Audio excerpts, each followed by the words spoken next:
You gotta see it. It's coming. Alright. Hello, everybody. Jeremy here again. And I decided I want to do something a little different this time around. I'm pretty sure I've said that at the beginning of a lot of videos. But I'm going to start a little bit of a series here. And in honor of the new Power Rangers movie coming around soon, in honor of Dino Charge coming back soon, I figured I was going to do a little bit of a countdown.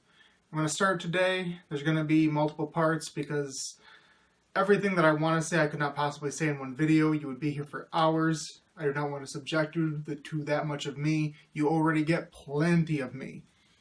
But I'm going to count down all 20 seasons of Power Rangers. Now that number can be a little fudgy because we've had, MMPR lasted 3 years. They're kind of on their 2 years as a season, whatever, 2 seasons, I don't know, thing that they're doing nowadays. So your math may vary a bit here, but I'm going to break it down into 20 seasons. I'm just going to give you my thoughts on each season. I would love to hear your thoughts on them. Agree, disagree, whatever. I'm sure my list is not going to match your list.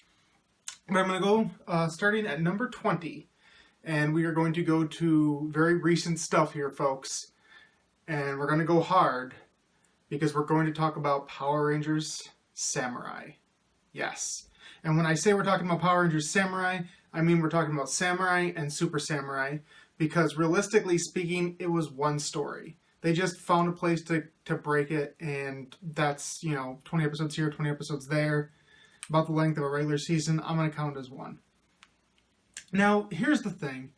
There was a time when we thought Power Rangers was dead. 2010 was a really weird year for the franchise. We'd come off of RPM, it was a great season. We found out after the fact that it really only kind of existed because Disney had they'd already started filming it before they made their decision to cut the series as a whole. And they're like, you know what, let's just finish it. Let's get this RPM out of the way, and then we're done with the franchise. They did decide to keep it going 1 year longer by reversioning MMPR. Oh my god, the reversioning with the rap battles and the flippy screens and the random Quantosaurus Rex. It was not great, people. It was not. But then, surprise, surprise, Saban bought the show back. We were shocked. Saban bought the thing back, and he decided to start off right where they had left off, Go on, had become RPM. Next up is Shinkenger. Let's turn that into Samurai. And that's where the problems came. Because Saban didn't say take Shinkenger and turn it into Samurai. He said take Shinkenger and just air Shinkenger, Maybe put some white people in it. Pretty much, that's what they did. And that's the biggest fault of Samurai. Now, I understand there's people out there who are like, everybody wants all original stuff, but it's all cool if you want to just translate the Sentai because the Sentai was cool, or yada, yada, yada. And I'm not really necessarily fall on either side of that issue. I mean, yes, I would prefer original stuff if you told me to pick between the two, but I also think that you can take the basic framework of a Sentai show and work around it and create a very interesting show on its own that at a glance looks a lot like the show that it came from. There's nothing inherently wrong with that, but the thing is that you need to take that original show and you need to mold it around your concept. You need to make it work for an American audience. The problem with Samurai is that they didn't care about any of that. They said, we're going to show you the Japanese show, and we are only going to change things to American stuff when we absolutely have to. That's it. And sometimes they still wouldn't even do that. And that's the inherent problem here with Samurai, is that Samurai is a very bland season that doesn't do anything on its own, doesn't do anything unique, and it doesn't even try to inject any life into what it had to work with. I mean, okay, we've got, literally, the main character is Jaden Shiba. Shiba. Okay, yeah, I understand you can marry and whatever, and generations and blah, blah, blah, but that's lazy. That's incredibly lazy. That you have a show that is based around something inherently Japanese in the idea of being a samurai, and you have a main family, and you can't even break your convention and say, you know what, this is the year that our Red Ranger is going to be Asian. You can't do that. Why can't you do that? Why is that an impossible thing? Like, why can't you do that to tie things together? And then you have another thing I need to get to right away is I love Paul Schreier. He's a very nice man. I've spoken to him many times. I've hung out with him. I've gone places with him. He's a fantastic human being in every sense of the word. Truly.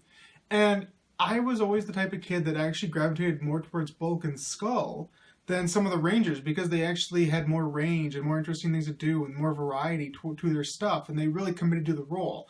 I loved Bulk and Skull. I hated Bulk and Spike. I truly did, because they were pointless. Through 90% of the series, at least 90% of the series, they don't even interact with the Rangers. They're not antagonists. They're not learning from them. They're not doing anything. They are just off in the corner, falling over stuff, tripping, all this nonsense, turning Bulk into a man-child, which is, again, another disappointing thing, because say what you will about these characters and how maybe one-dimensional they are, but Bulk evolved. Bulk went from bully to trying to find out the Rangers for his own gain to becoming a police officer. He slowly grew more mature. I mean, he went to a new world. He traveled in space. He ended up opening up his own juice bar. He knows who the original Rangers are, clearly. He had this really nice arc that, it was spotty at times, but it had a cool conclusion. So to bring him back and just have him be some pathetic loser who's watching his nephew and doesn't have two nickels to rub together, it's just sad, It's really sad to see a character that was so beloved just go back to being the same one-dimensional thing he was in season 1. For no, solid reason, just because they're we're going back to... Spawn's got the brand back, and we want to make this like MMPR, so the easiest way to do that is to just go get Paul Schreier. In the same respect to the theme song. The theme song is the original theme song, just adding more guitars. And they're throwing in Rangers together, Samurai Power Rangers. What is that crap? You are so creatively bankrupt that you can't even come up with a new theme song because you genuinely believe that all we need to do to capture these old fans, or to bring in new fans even, is to just do exactly what we did in 1993. Guess what? It's not 1993. It is 2011. It is many, many years later. The exact same thing is not going to work. It shouldn't work. You should be better than that. You've had plenty of seasons better than that. You've had so many great seasons that, I'm sorry, just leave MMPR in the dust. You have these great seasons out there, so why would you just go back to simple, to unbelievably simple, to the point where there are times where people did side-by-side comparisons to the awful TV Nihon translation of Shinkenger. That's a subgroup for those who don't know that just subtitles the Super Sentai. And they looked at the subtitles on TV Nihon, and they were word for word exactly what was said in Shinkenger. They actually had to get to the point where they added the credit at the beginning of the show that says translated by. They're absolutely throwing it in your face. We aren't trying. We really aren't trying.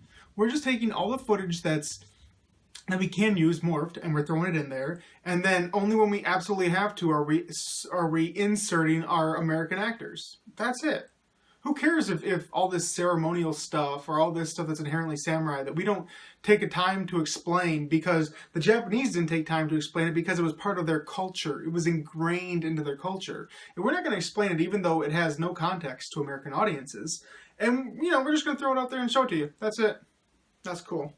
Why try? Why try? We're giving you multicolored spandex heroes.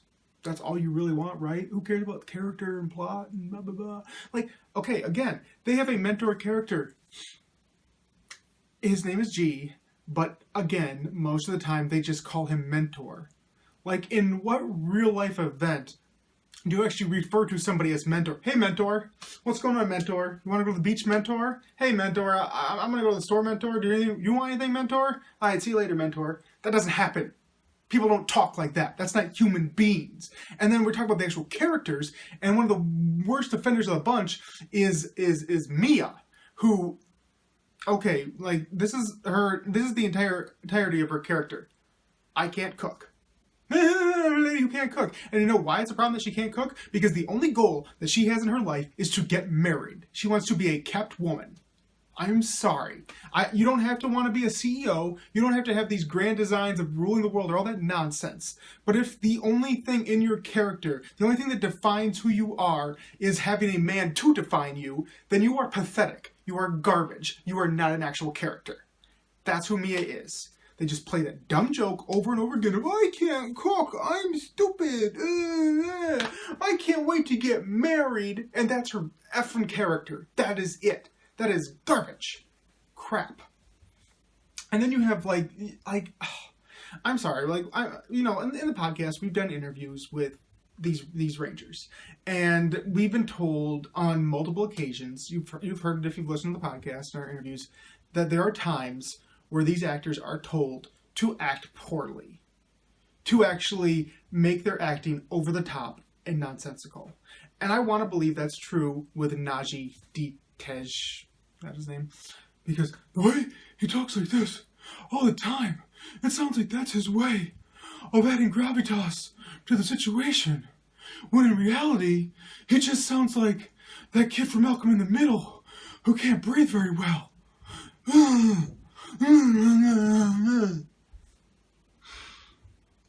I am sure you are a nice man. I'm sure your entire cast is nice people. I have nothing against any of you as human beings. I don't know you very well. It would be wrong of me to judge you as a person based on the character that you played on screen. For those of you who know me, know that I've had to explain this over the years, that my dislike of the character of Tommy never had anything to do with Jason David Frank. Now, that doesn't mean that they both can't share similar traits, that I can't either both like or both hate or both whatever, anything, but the fact of the matter is that you make those determinations separately. You as a person, your character, not the same thing. Take that advice, people out there that want to 100% automatically defend Ricardo Medina Jr. Not going to go off on that either. Even though he is in this series, and I will say that as much as I didn't like Cole in Wild Force, he was better as Decker.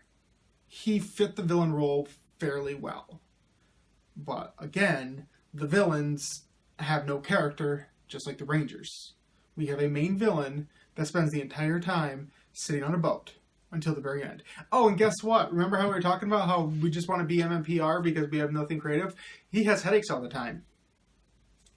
You get it? Because Rita had headaches. So he has headaches too. Yeah. There are some bright spots. I think the actress that came in at the end to play the Lauren role, to play the female Red Samurai Ranger, I think she is a good actress.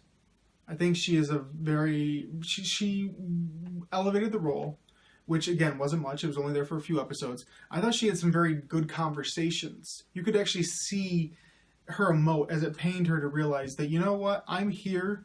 This is my job to do. And unfortunately, this team doesn't have the same faith in me as they do my brother. She played that role fantastically. I give her all the credit in the world. Granted, there's also nonsensical stuff of Jaden just walking away, or us having any actual emotional reason to believe that the Rangers only care about Jaden and have so much faith in him and they want to take a dump on Lauren. It's not great. It really isn't. And then the Serrator,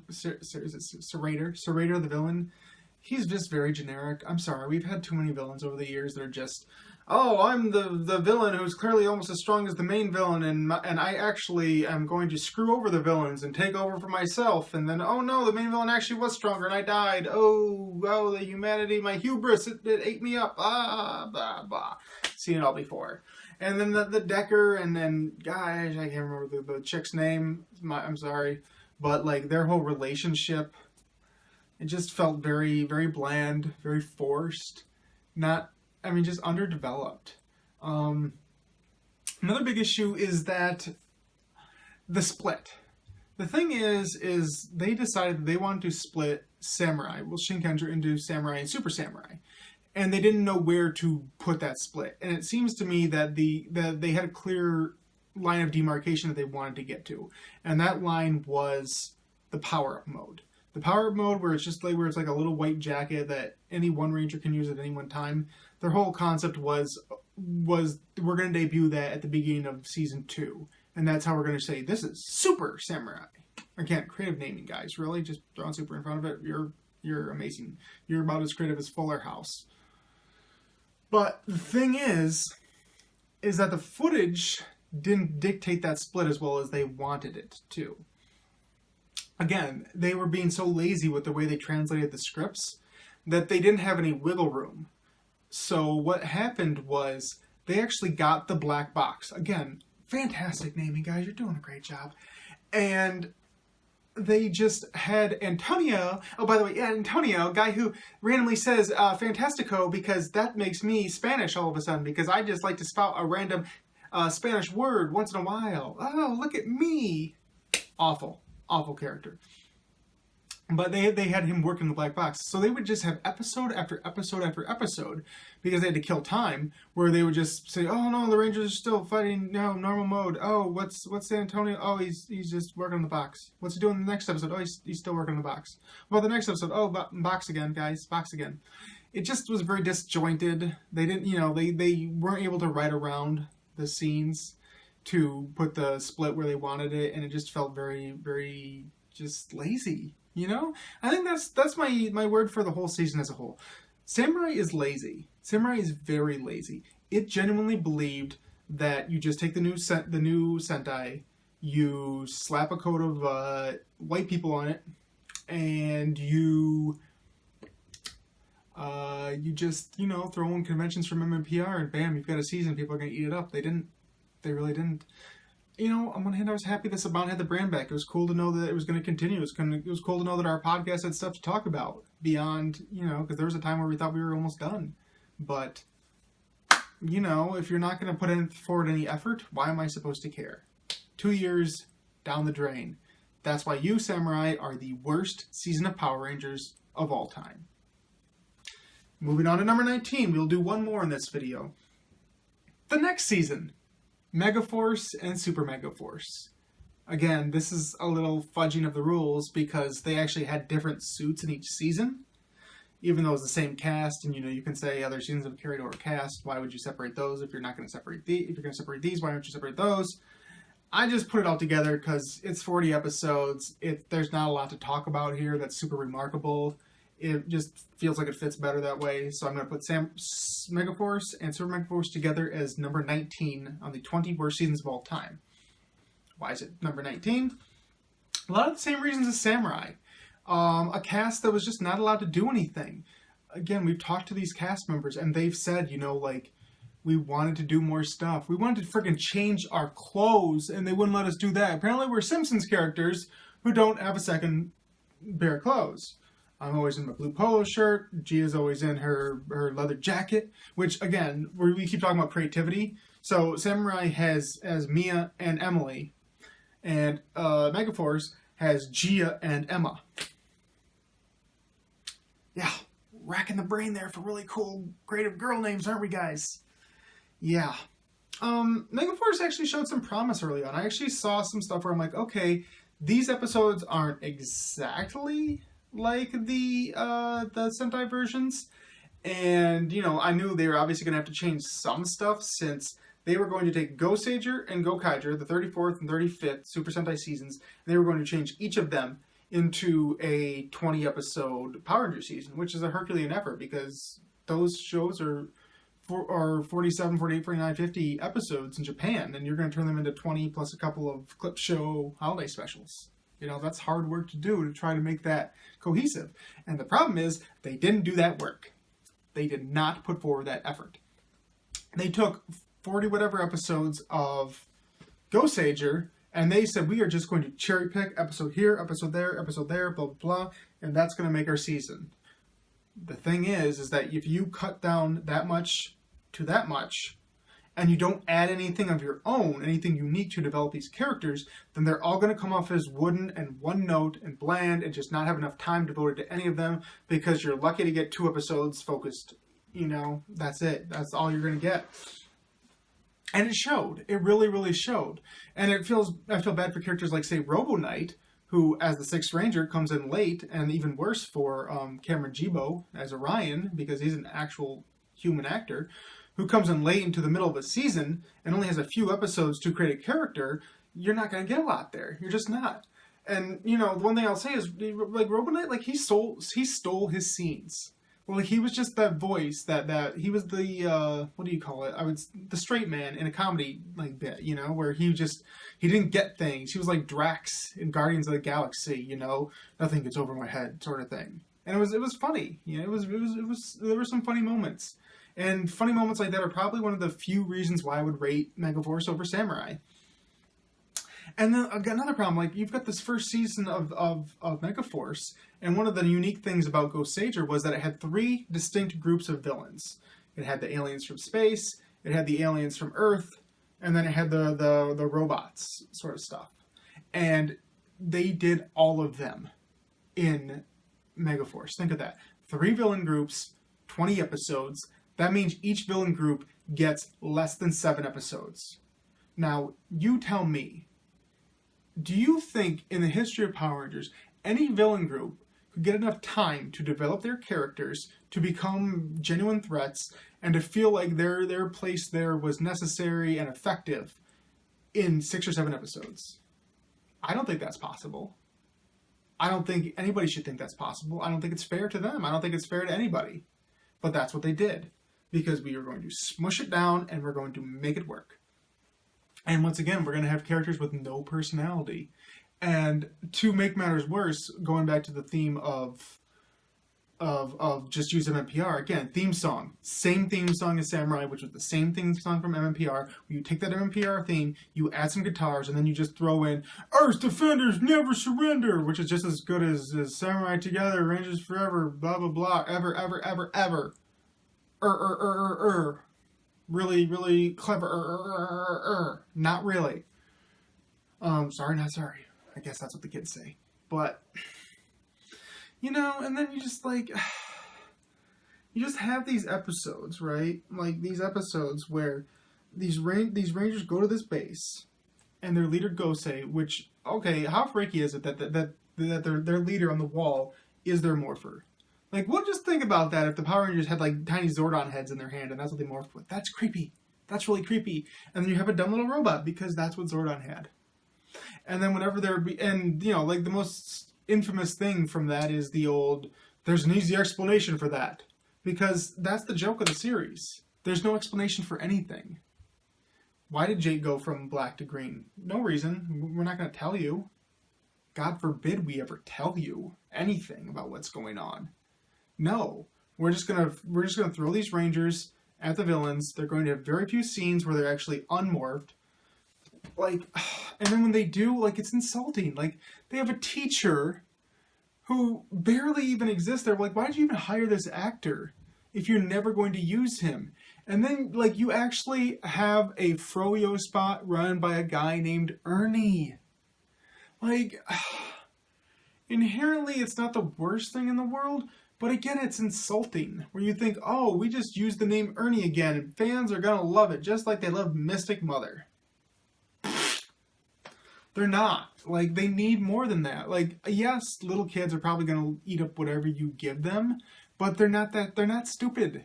Like, I don't know why they don't realize this, but a lot of the cartoons, even on Nick or Disney or whatever, they're smart. They're evolved. Like, they have stuff for the kids, but they also have stuff for older fans. Like, they run the gamut. They make material that is accessible to any age. Like, why can't you do that nowadays? Why is that such a hard concept? So then we switch from Megaforce to Super Megaforce, where the laziness runs rampant. Where do we begin? How about the fact that like, Super Sentai existed for 15 years before it ever started becoming adapted to Power Rangers. That means we have like 15 sets of suits that have never been seen by Power Ranger fans, plus the Die Ranger suits, which we only use the White Ranger from for Tommy. So 16 there, really. And, like, you still use them. Like, you can shoot original footage. You have plenty of scenes where you're shooting original footage of these Rangers morphing into Rangers from the past, and you still leave in these other suits, and you just have a voice go, "Oh, these are powers from another world. Blitz new powers. Look at me, I'm a Prism Ranger, or I'm a whatever Ranger, blah, blah, blah." And it's lazy. It's not cool. It's confusing. And then you even have a scene later in the season where 5 Rangers morph into 5 different other Rangers, and you edit out the Ranger from Sun Vulcan, because I guess because his costume is cloth and it looks really, really old and raggedy. Like, they didn't really use any of the first few Sentais where the suits were still super cloth-like instead of spandexy, so they really were more dated. But you edit that into MMPR red, and then the rest of the team is other old school Rangers, and you don't edit those out. Like, you don't change them to anything else. You just use the old ones again. It's like, it's baffling. Like, you took the time to shoot new footage with suits that do not exist in the Power Rangers universe. Why? Why? I don't get it. Why? And what else? Another big problem would be that the main villain just didn't exist. He was just sat at a ship, pulled a Rita, didn't do much. But they brought back the villains from the first Megaforce. Like, they brought back the main villain from that, which was kind of an okay twist, but it still felt a little forced. Also, the whole idea of, like, the Rangers morph into their Megaforce suits, and then they switch to their Super Megaforce suits. And guess what? Most of the time when they morph, they go through the full morphing sequence in both Megaforce and Super Megaforce. Like, that eats up a lot of time, and it feels really, really lazy. Especially when you have other times where you're like, okay, this Ranger's using his Ghost Age or Ranger key. Why? Why does he have a Ghost Age or Ranger key? Like, why, if that's one of his default forms, why does he also have that key? Oh, because he's not supposed to. Because you probably should have just gotten rid of those forms and used them maybe once in a while as a Ranger key. You should just have them all directly morph into the Gokaiger suits. But no. Why would you do that? Why would you do anything like that? That's crazy. That's bonkers. The other big thing, obviously, that people want to talk about, that want to hear about, would be the Legendary War. I think my thoughts on that are a little unconventional in the sense that I would have been okay if they wouldn't have done it at all. I think it would have been better if they wouldn't have done that at all. I think the caveat to that, the thing that needs to be explained, is that what they should have done is, okay, the Legendary War features like 11 Rangers from the past, right? 11 or 12? What they should have done, and they would have had to get slightly different Rangers to make this work, but simply enough, like, we have the Jungle Fury episode, right? Everybody knows the Jungle Fury episode. If you don't know, Jason Smith, who played the Red Ranger in Jungle Fury, is actually a writer on Power Rangers now, so it's probably easier to use him since he was going to be there anyway.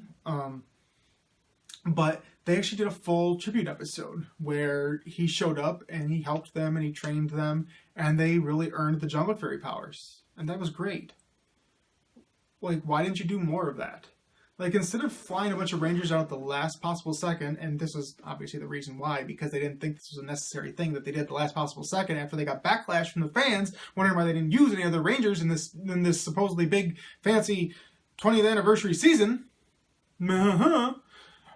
Like, which was actually season 21, but whatever, but, like, why, like, all you have to do is you fly these actors, you pick one from each season.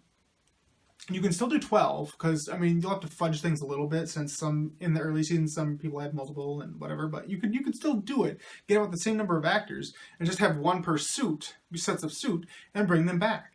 And have a full episode where they're involved. You know, they don't have to be there every second of the episode, some can be there more, some can be there less, whatever.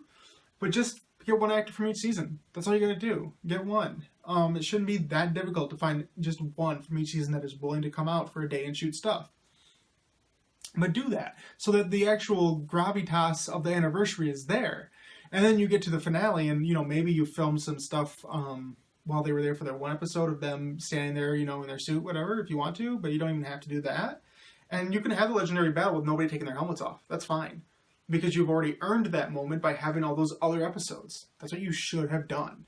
But you didn't, because the overall theme from Samurai and Megaforce is laziness, is just translation, is just not even really trying. That's what that is. And I think that's ultimately my thoughts on both of these. Like I group these together because there's so much similar about them. It's hard for me to say one is better than the other, one is one is worse than the other. I can find reasons to say Samurai is better than Megaforce. I can find reasons to say Megaforce is better than Samurai. Ultimately, I think they both just need to be at the bottom. I think that's the smartest thing to do, is to just throw them down there and just be happy of the fact that, since Dino Charge has taken over, we've had new direction. Things have gotten better. That's all I can really say about that. But I think that those are my thoughts. So that's 20, that's 19. Again, let me know in the comments. Do you like either of these seasons? Do you think I'm completely wrong? Do you agree with me? You think they're rated perfectly fine? I'd love to hear that. Please don't forget to like the video, comment on the video, subscribe to the channel if you haven't, please. I'd love to, at least hit triple digits. That'd be just a fun personal milestone. Share this video with your friends, share with Power Ranger fans, share with people who might not even be fans, but you might find it interesting. And this is me shilling because that's all I got. But again, follow me on Twitter, Captain Subpar, Captain_Subpar, Instagram, same thing, Captain_Subpar. Got all that links below. And I will be back soon with number 18 and number 17. Thank you all.